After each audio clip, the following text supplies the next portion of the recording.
మొదటి యోహాను 4వ అధ్యాయము 3వ వచనము ఎలా ఉంది? యేసుక్రీస్తు శరీరధారి వచ్చినని ఏ ఆత్మ ఒప్పుకొనునో అది దేవుని సంబంధమైనది.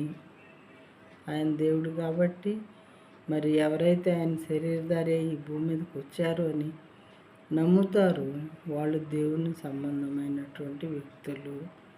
కాబట్టి ఈయన దేవుడు కాబట్టే వాళ్ళు కూడా దేవుని సంబంధులైనటువంటి వ్యక్తులయ్యారు. వాక్యం మళ్ళొకసారి విందాము. యేసుక్రీస్తు శరీరధారి అయి వచ్చినని ఏ ఆత్మ ఒప్పుకొనునో అది దేవుని సంబంధమైనది. ఏ ఆత్మ యేసును ఒప్పుకొనదో అది దేవుని సంబంధమైనది కాదు.